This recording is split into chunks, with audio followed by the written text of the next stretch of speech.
की जो बुआ है ना, वसुदेव जी की बहन कुंती जी, पांडवों की जो माँ है, उन्होंने देखा कि कृष्ण ने आज मेरे वंश की रक्षा की है, तो वो भी आ गई दौड़ करके और प्रणाम करने लगी। और जैसे ही बुआ जी ने प्रणाम किया, भगवान बोले, अरे बुआ ये तुम क्या कर रही हो? अरे तुम उल्टी गंगा बहा रही हो। अरे मैं तुम्हारा भतीजा हूं, तुमको तो मैं प्रणाम करूंगा और तुम मुझे प्रणाम कर रही हो। कुंती मां बोली, कृष्ण आज मुझे मत रोको। अब तक कई बार मैंने सोचा कि तुम भगवान हो, लेकिन जैसे ही तुम हंसते ना, कहते बुआ, तो मैं भूल जाती कि ये कोई भगवान नहीं है। पर आज मुझे रोकना मत। आज मैं तुम्हें अपना भतीजा नहीं, मैं समझ चुकी हूं तुम भगवान हो। नमस्ते पुरुषं पादम ईश्वरम प्रकृते परम अलक्ष्य सर्वभूतानां अंतर्बहिर्वस्थितम्। और 26 श्लोकों में बड़ी सुंदर स्तुति कुंती जी ने की है भागवत में। एक एक श्लोक इतना सुंदर है कि यदि एक एक श्लोक की व्याख्या की जाए तो करीब 2-2, 3-3 घंटे एक एक श्लोक में लग जाएगा। और 26 श्लोक हैं और समय भी बहुत हो चुका है। तो कुंती जी की स्तुति तो श्रवण नहीं कर पाएंगे और कभी फिर सुनाएंगे समय मिला तो। और लेकिन एक श्लोक जो बोला अंत में वो बड़ा सुंदर है और ऐसी चीज मांगी। भगवान बोले, बुआ तुम मुझे भगवान मानती हो?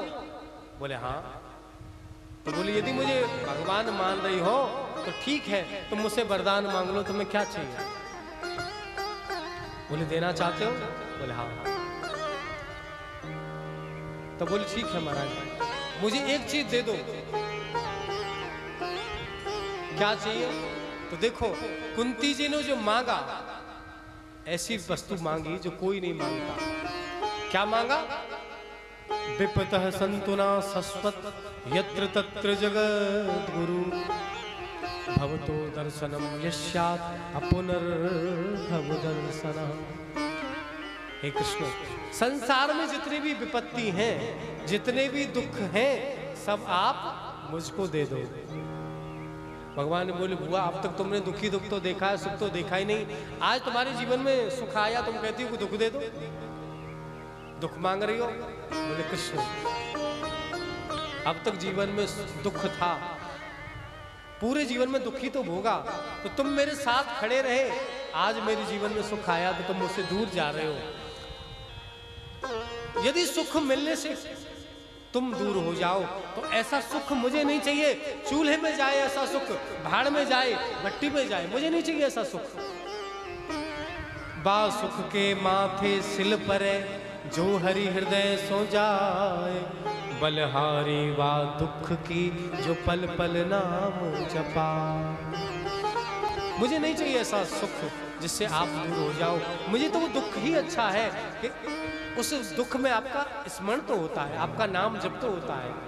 और भैया सच्ची बात तो ये है कि सुख का समय जब आता है तो हम भगवान को भूल जाते हैं, और दुख आता है तो हे भगवान आप बचाओ मुझे, फिर भोजन पानी सब छोड़ करके फिर तो भगवान ही याद आते हैं।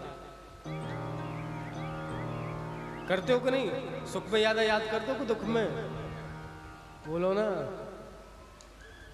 बोले, सुख में तो भगवान की याद ही नहीं आती महाराज, फिर तो भूल ही जाते, फिर तो बेटा बेटी घर परिवार याद आता है, तो दुख आने पर भगवान की याद आती है। सुख में सुमिरन सब करे, दुख में सुमिरन सब करे, सुख में करे न कोई, जो सुख में सुमिरन करे तो दुख काहे को हो। यदि भैया सुख में भी यदि हम सुमिरन करने लग जाएं, भगवान का चिंतन करने लग जाएं, नाम जप करने लग जाएं, तो दुख जीवन में आए ही नहीं। और हम तो केवल सुख में भगवान को भूल जाते हैं, दुख में ही याद करते हैं। इसीलिए कुंती जी ने कहा, मुझे दुख दे दो प्रभु, जिसमें आपका चिंतन तो होता रहे, आपका भजन तो होता रहे, आप तो साथ में रहो। चूल्हे में जाए ऐसा सुख जिससे आप दूर हो जाओ, मुझे नहीं चाहिए ऐसा सुख। और भैया जो संत है वो संसार में जितने भी दुख आए उनको दुख नहीं मानते। मीरा जी के ऊपर, ध्रुव जी के ऊपर, प्रहलाद जी के ऊपर कितने कष्ट आए, कभी जहर दिया जाता है, कभी कुछ दुखी नहीं हुए। दुखी समय कौन सा मानते हैं? हनुमान जी से पूछा, आप किसको दुख का समय मानते हो? कोई संकट आ जाए, हनुमान जी बोले हमें किसी संकट से डर ही नहीं लगता। एक संकट हमारे जीवन में हम मानते हैं, कौन सा संकट है? बोले संकट का समय सब वही है, दुख का समय वही है। कहे हनुमंत विपत प्रभु सोई, कहे हनुमंत विपत प्रभु सोई, कहे हनुमंत विपत प्रभु सोई, जब तब सुमिरन भजन न होई, जब तब सुमिरन भजन न होई। हनुमान जी कहते हैं प्रभु कष्ट का समय वही है जब ये जीव आपको भूल जाता है, आपका जिह्वा से नाम जप नहीं हो जाता, आपका ध्यान नहीं हो जाता, वही सबसे दुख का समय है, विपत्ति का समय है। बाकी तो कोई विपत्ति है ही नहीं। कुंती जी भी परम वैष्णव हैं, परम भक्त हैं, भगवान से दुख मांगा और भगवान बोले बुआ तुमने चीज भी ऐसी मांगी जो हम तुमको दे ही नहीं सके। अब सूर्य से कोई मांगे का अंधकार आ जाए, सूर्य के से तो महाराज लाखों किलोमीटर दूर रहता है अंधकार। अब भगवान बोले हम तो आनंद सिंधु हैं, तुम मांग रही हो दुख हम दे ही नहीं सकते।